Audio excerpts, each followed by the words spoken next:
Et bonjour Alexandre. Bonjour Caroline. Bienvenue sur le plateau de la matinale. Vous me disiez hors caméra que vous n'étiez pas dans les gradins des herbiers samedi, dites donc. J'ai suivi ça de près. De près. Bon, alors vous allez...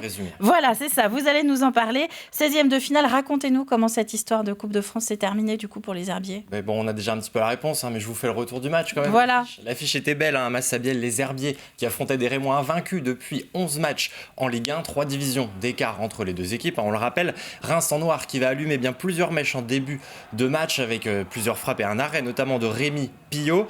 Et le gardien bretais qui va ensuite venir provoquer un penalty. Balogun, l'attaquant de Reims, était parti en solitaire. Il va s'écrouler dans la surface. Il va le transformer lui-même contre-pied parfait 1-0 à la 37e. Ce sera d'ailleurs le score à la pause. Et puis au retour des vestiaires, les Rouges et Noirs vont se procurer une énorme occasion, centre de Matondo pour la tête de Pierre Lavenant qui remise sur Yacouba Saïdi, tête plongeante et énorme parade du gardien rémois. On se dit alors que les Arbretais ont peut-être laissé passer leur chance. Reims reste discipliné. Alexis Flips a tout le temps d'ajuster dans la surface ce ballon enroulé qui vient lober Rémi Pillot 2-0 avec l'aide de la barre. Reims ensuite va plier ce match, mais on l'a vu juste avant, une autre occasion très importante pour les Arbretais. Et puis ça va faire ensuite 3-0, occasion de centre dans la surface mal dégagé par la défense, et Adli, à peine entré en jeu, enfonce le clou. Défaite 3-0 donc pour les herbiers qui s'arrêtent en 16e de finale. Plus aucune équipe vendéenne dans cette Coupe de France. La réaction de l'entraîneur breton Laurent David avec Thibaut Grasset. Déjà sur la première, je pense qu'on a été un peu timoré, on n'a pas fait ce qu'on fait d'habitude, mais dû aussi à l'adversaire, à la qualité de l'adversaire. Et puis sur notre première grosse erreur, on prend un contre et ça amène le penalty et donc le 1-0. On a cette petite balle de but avec Yakou Saïdi de la tête. Malheureusement, nous on ne l'a pas mise. Il y a manque de réalisme par rapport à l'adversaire qui lui a été très froid dans ce qu'il a fait, mais il nous a punis. Donc voilà, mais c'est ce que j'ai dit aux joueurs, ils peuvent être fiers de leur parcours parce que c'est pas facile pour une Nationale 2, un 16e de finale, c'est vraiment une belle épopée pour nous et on tombe contre un adversaire de grande qualité. Et on s'en souviendra évidemment. Du football toujours, avec les filles cette fois-ci de la D2, 11e journée, La Roche-sur-Yon qui recevait Brest. Exactement, on part du côté de La Roche-sur-Yon, c'était la reprise. Et bien après une trêve d'un peu plus d'un mois et demi au stade de Saint-André-d'Ornay, c'était la dernière journée de la phase A, une rencontre riche en occasions, on vient de le voir avec Louise Martineau qui a manqué le cadre en début de match. La gardienne ornésienne Laura Lacoste va ensuite venir sauver les siennes à 2 reprises. Elle se couche bien sur les 2 offensives brestoises les plus dangereuses de cette première mi-temps. Avant la pause, Léonie Lemoin est aussi toute proche d'ouvrir la marque, elle top un peu trop sa frappe, ça fait donc 0-0 à la pause. On en restera là, les Vendéennes vont d'ailleurs trouver la barre par Léonie Lemoin. La Roche-SO va s'offrir de belles occasions mais manquer cruellement d'efficacité dans le dernier geste. Laura Lacoste, la gardienne ornésienne, aura aussi de nouveau brillé dans ce deuxième acte en gardant sa cage inviolée. Les équipes se partagent donc les points, 0-0, résultat plutôt logique. Le coach des Ornésiennes, Fabrice Bouillet, au micro de Thibaut Grasset. Je suis satisfait de l'engagement des filles dans cette rencontre. Voilà, elles ont donné un maximum, elles ont été au maximum respectueuses des consignes. Et malheureusement, on n'a pas su concrétiser devant. On a manqué de justesse, voilà, aussi. Mais il y a une histoire de contexte aussi par rapport au fait qu'il y ait 6 descentes. On sent que les équipes sont peut-être un peu tétanisées par l'enjeu. On se précipite un peu trop dans les avant-derniers gestes. Voilà, on a plutôt bien contrôlé défensivement cette équipe, mais offensivement on a manqué de justesse pour les déséquilibrer. Et nous allons refermer le chapitre football pour ouvrir celui du basket. Et là aussi, on va rester avec les filles. C'est les ligues féminines. 10e journée, La Roche-sur-Yon, Tarbes. 10e journée et avant-dernière journée de la phase aller. Le RVBC qui retrouvait les Oudéry après la défaite, c'est bien de la semaine dernière, mercredi soir, contre Villeneuve d'Ascq.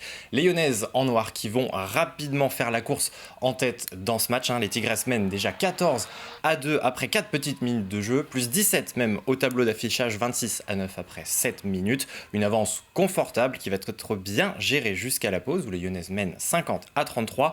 Les joueuses de Manu Body vont maintenir la distance dans ce match, 26 points aussi au compteur pour Kalina Mosqueda-Lewis, il faut le dire, meilleure marqueuse de la rencontre.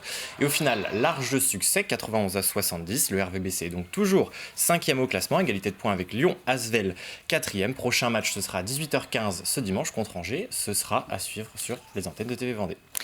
Et en National 1 masculine, cette fois-ci, c'était la 20e journée et nous avions les Sables d'Olonne qui recevaient Toulouse. On en a parlé il y a quelques minutes et vous allez revenir sur le sujet. Dans une salle beau séjour qui était bien remplie pour porter une équipe un peu en difficulté quand même dans ce championnat. Un premier quart-temps assez équilibré tout de même entre les deux formations. Les Sablés en blanc vont mener en début de match avant de se faire progressivement reprendre.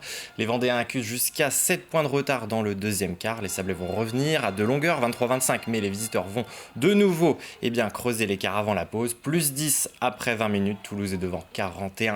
Il va y avoir un très bon retour tout de même sur les parquets côté Sablés. Moins 5 en début de troisième quart, mais Toulouse enclenche de nouveau et maintient les Sablés à distance avant de prendre définitivement le large. Défaite 71-85. Les Sablés s'étaient déjà inclinés contre les Toulousains au match aller. C'était fin octobre.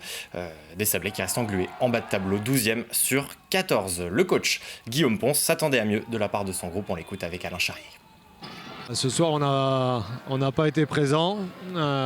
Pour moi, c'est une grosse déception ce soir parce on sortait d'un très bon match à domicile contre Chartres. À Loun, on était dans le vrai aussi. On a été défaillant dans beaucoup d'aspects, notamment dans l'envie et la combativité. Le match de ce soir était important pour recoller à Toulouse et mettre des équipes derrière nous. Il reste 6 matchs pour remplir notre mission, mais c'est pas en montrant le visage qu'on a montré ce soir qu'on va forcément y arriver. Il faut rebondir dès mardi, essayer de rebondir, montrer un visage conquérant. Et nous allons repartir en extérieur avec du rugby cette fois-ci.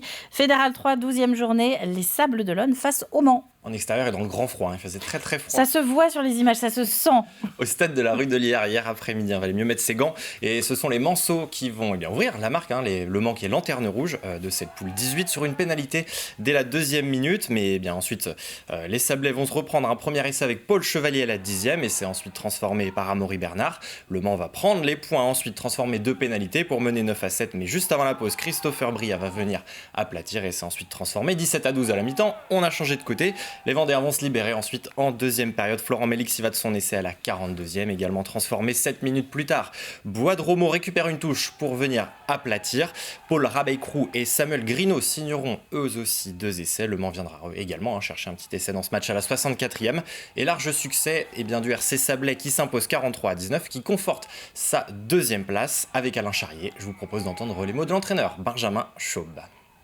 On est content, il y a encore une victoire à la rue de Lierre.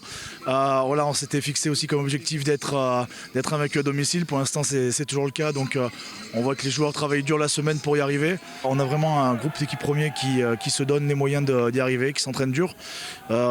Surtout avec des températures aujourd'hui comme maintenant où il fait froid, où les terrains sont gelés le soir. Donc oui, on est content de la victoire et d'autant plus qu'elle est bonifiée.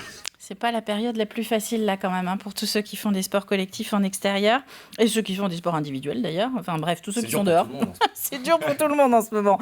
Bon courage. En tout cas, voilà pour le journal des sports. Alors évidemment, ça continue sur TV Vendée. On se retrouve dans 85 chrono.